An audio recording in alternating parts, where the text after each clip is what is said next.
Hello guys. आज हम लोग पढ़ने वाले हैं कार्बिल-एमीन अभिक्रिया। अब ये कार्बिल-एमीन अभिक्रिया होती क्या है? एक्चुअल में ये जो अभिक्रिया है ना, ये प्राथमिक अमीनों के परीक्षण में लगाई जाती है ना। याद रहे कि ये जो कार्बिल-एमीन अभिक्रिया है, द्वितीयक और तृतीयक एमीन कभी भी नहीं शो करते हैं।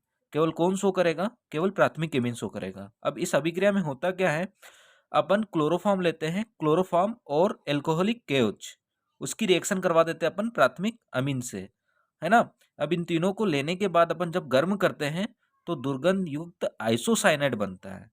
ठीक है, इसको अपन आइसोसाइनाइड टेस्ट भी बोलते हैं। कार्बिल अमीन अभिक्रिया को ही आइसोसाइनाइड टेस्ट कहा जाता है। अब देखिए यहाँ पर रिएक्शन, देखिए मैंने प्राथमिक एमीन लिया है। प्राथमिक एमीन की रिएक्शन किससे करवा रहे हैं अपन?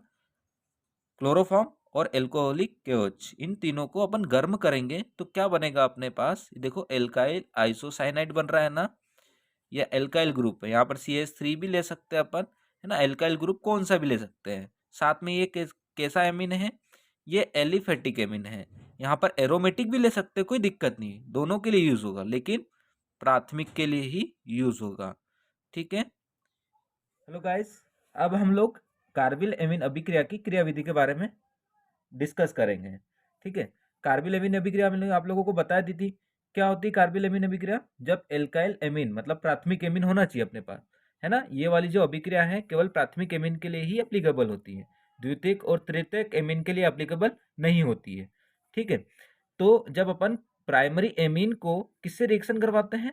क्लोरोफॉर्म और एल्कोहलिक केओच से, तो क्या बनता है अपने पास? एल्काइल आइसोसाइनाइड बनता है ना। और इसकी दुर्गंध आती है। तो अपने को पता चल जाता है कि ये वाला जो एमीन है कौन सा एमीन है? प्राइमरी एमीन है, मतलब प्राथमिक एमीन है। तो इसीलिए ये वाली अभिक्रिया केवल याद रखना प्राथमिक एमीन के लिए ही एप्लीकेबल होगी, है ना। अब इसकी क्रियाविधि के बारे में बस समझ लेते हैं। अब क्रियाविधि में होगा क्या? सबसे पहले आएगा CH Cl3। देखो यहाँ पर अपन ने CH Cl3 लिया ना, सबसे पहले अपन CH Cl3 को लगाएंगे। C, इसको मैं ऐसे नहीं लिख सकता हूँ, CH है और 3Cl, इस तरीके से मैं यहाँ पर इधर लगा सकता हूँ ना Cl, है ना। अब उसके बाद किससे रिएक्शन करवा रहे हैं अपन? KOH से। तो एक KOH लेके आ जाता हूँ यहाँ पे इसके सामने, है ना। क्रियाविधि के बारे में अपन डिस्कस कर रहे हैं। अब KOH होता क्या है? KOH होता है एल्कोहलिक, मतलब ये lone pair of electrons donate कर सकता है ना। और यहाँ पर देखो इस CH Cl3 में देखो ये वाला जो हाइड्रोजन है ना, बहुत ही ज्यादा एसिडिक है। क्यों एसिडिक है? क्योंकि इस कार्बन से जुड़े जो क्लोरीन है ना, अपनी तरफ इलेक्ट्रॉन डेंसिटी को खींच रहे हैं। इस वजह से यहाँ से ये जो H+ की पॉसिबिलिटी है निकलने की, वो ज्यादा बन रही है ना। तो होगा क्या? इस H+ को डोनेट कौन करेगा अपने लोन पेयर ऑफ इलेक्ट्रॉन्स? ये ऑक्सीजन डोनेट करेगा, है ना। डोनेट करेगा तो ये H+ के फॉर्म में यहां से बाहर निकल सकता है ना। तो क्या होगा, क्या बनेगा अपने पास? स्पीसीज क्या बनेगी बताओ?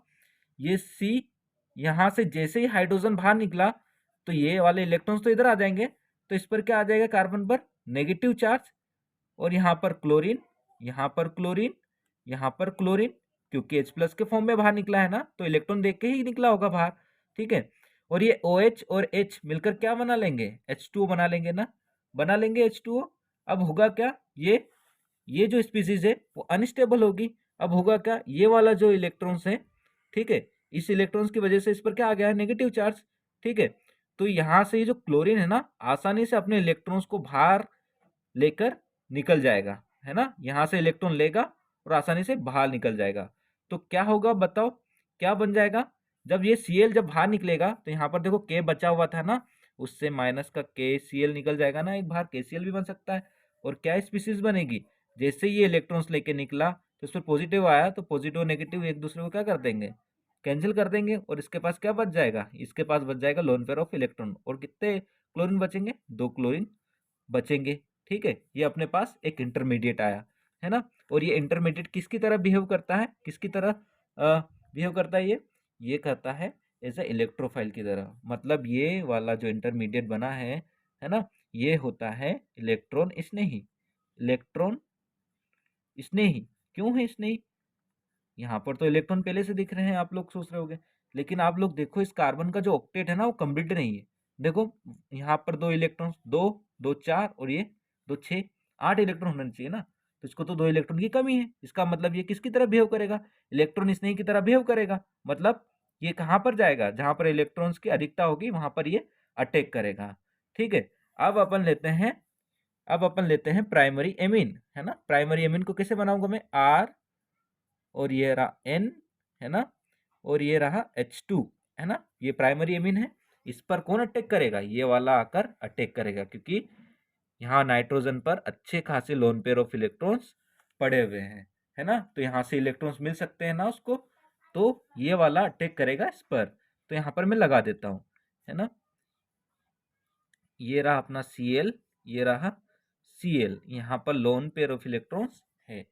जैसे ही ये इसके संपर्क में आया तो इसने इसको अटैक किया, कहाँ पर, यहाँ पर, है ना।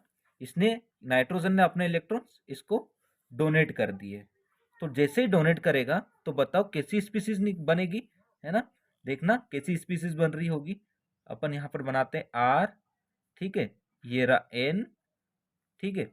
अब इसने किसको दे दिया अपने लोन पेयर ऑफ इलेक्ट्रॉन, इसने दे दिए हैं इस कार्बन को। तो यहाँ से जुड़ गया कार्बन, है ना, और इसके साथ है 2 क्लोरीन, इसके साथ क्या है, इसके साथ है 2 क्लोरीन, है ना, और Hb है, और Hb है, नाइट्रोजन के पास 2 H थे ना। अब जैसे इस नाइट्रोजन ने इलेक्ट्रॉन दिए तो इस पर क्या आ गया, इस पर आ गया पॉजिटिव चार्ज, क्योंकि जो देता है उस पर आता है पॉजिटिव और जो लेता है उस पर आता है नेगेटिव। ठीक है, हो गया ये। अब होगा क्या, यहाँ पर अब कौन पिक्चर में आएगा, एक बार और आएगा पिक्चर में KOH, कौन आएगा, KOH, वापिस से KOH आया। अब KOH करेगा क्या, अपने लोन पेयर ऑफ इलेक्ट्रॉन्स को कहाँ डोनेट करेगा, इसको यहाँ से हाइड्रोजन ले जाएगा, और ये वाले इलेक्ट्रॉन कहाँ शिफ्ट हो जाएंगे, यहाँ पर शिफ्ट हो जाएंगे। जैसे ही ये वाले इलेक्ट्रॉन यहाँ पर शिफ्ट होंगे, ये क्लोरीन अपने इलेक्ट्रॉन लेकर बाहर हो जाएगा। समझ में आ रहा है क्या किया, जैसे ही KOH आया, KOH ने अपने लोन पेयर ऑफ इलेक्ट्रॉन किसको डोनेट किए, ये नाइट्रोजन से जुड़े हाइड्रोजन को। जैसे ही डोनेट किए, यहाँ से H+ के फॉर्म में क्या बाहर निकाल देगा, पहले बताओ, H2O बाहर निकाल देगा। अब ये जो बॉन्ड के इलेक्ट्रॉन्स है ना, वो शिफ्ट हो जाएंगे यहाँ पर। जैसे ही ये यहाँ पर शिफ्ट होंगे तो यहाँ से क्लोरीन अपने इलेक्ट्रॉन्स को लेकर बाहर निकल जाएगा। क्या स्पीसीज बनेगी, Rn पॉजिटिव। अभी इस ये पॉजिटिव खत्म नहीं हुआ है, यहाँ पर ये वाला जो H है ना वो भी है, ये H यहाँ पर है, अभी ये नीचे वाला H गया, ऊपर वाला थोड़ी ना गया। अब यहाँ पर कार्बन पर नेगेटिव। अब देखो जैसे इस हाइड्रोजन ने यहाँ पर अपने इलेक्ट्रॉन डोनेट किए थे तो यहाँ पर डबल बॉन्ड का फॉर्मेशन हो गया होगा ना, हो गया होगा। और यहाँ से क्या बाहर निकल चुका है, क्लोरीन तो बाहर निकल चुका ना, जैसे ही डोनेट किया तो बाहर निकल गया। अब वापिस से कौन आएगा, वापिस से लेके आओ KOH, 3 बार यूज करना अपने को। तो ये KOH वापिस से लेके आया। अब ये वाला KOH किसको डोरे डालेगा, एक और हाइड्रोजन बचा हुआ है ना, किसको डालेगा, ये वाले हाइड्रोजन को अप्रोच करेगा, इसको देगा, जैसे ही इलेक्ट्रॉन्स देगा, है ना, अपन को यहाँ पर इसको देना है ना, ये वाले जैसे ही इसको इलेक्ट्रॉन देगा, है ना, ये H+ के फॉर्म में बाहर निकलेगा और क्या निकाल देगा, H2O निकाल देगा। और ये वाले इलेक्ट्रॉन कहाँ शिफ्ट हो जाएंगे, यहाँ पर। जैसे ही इलेक्ट्रॉन यहाँ पर शिफ्ट होंगे, ये अपने इलेक्ट्रॉन लेकर बाहर निकल जाएगा Cl- के फॉर्म में, है ना, निकल जाएगा ना। तो क्या बनेगा, बताओ क्या स्पीसीज बन रही है, R। यहाँ से अब H पूरी तरीके से गायब हो चुके हैं, प्लस है ही सही यहाँ पर ट्रिपल बॉन्ड आ गया ना, इस हाइड्रोजन ने अपने इलेक्ट्रॉन्स यहाँ पर दे दिए, तो यहाँ पर ट्रिपल बॉन्ड के फॉर्मेशन हो गया कि नहीं, बताओ, बन गया कि नहीं, बताओ। ठीक है, ये क्या बन गया है अपना, एल्काइल आइसोसाइनेट बन गया है ना। और बाकी जो ये Cl निकल रहा है ना, ये K के साथ जुड़ जाता है और माइनस का KCl बना लेता है, यहाँ पर भी KCl बनेगा, है ना, क्योंकि KOH कैसे टूटेगा, K+ और OH- में टूटेगा ना, तो प्लस वाला एक क्लोरीन के साथ KCl बना लेगा। तो देखो ये अपना मोएन प्रोडक्ट आ गया, क्या, एल्काइल आइसोसाइनाइड, है ना। और उसके साथ कितनी बार KCl और H2O निकले हैं, कितनी बार निकले हैं, 3 बार KCl और 3 बार H2O निकले ना। तो इसी वजह से यहाँ पर 3H2O और 3 KCl लेना पड़ेगा अपने को, है ना। ये मेन प्रोडक्ट से अपने को मतलब है कि ये कैसे बना, है ना। तो याद रखना ये हमेशा प्राइमरी एमीन में ही ये वाली रिएक्शन होगी, है ना। द्वितीयक और तृतीयक एमीन के लिए ये रिएक्शन नहीं होगी, है ना। और इसको एक और नाम बोलते हैं, इसका एक और नाम क्या है, इसका नाम है आइसोसाइनाइड टेस्ट, आइसोसाइनाइड टेस्ट के नाम से भी जाना जाता है। आइसोसाइनाइड टेस्ट होता है। और आइसोसाइनाइड टेस्ट किसके लिए लगता है? प्राथमिक एमीन के लिए। किसके लिए? प्राथमिक एमीन के लिए। ठीक है।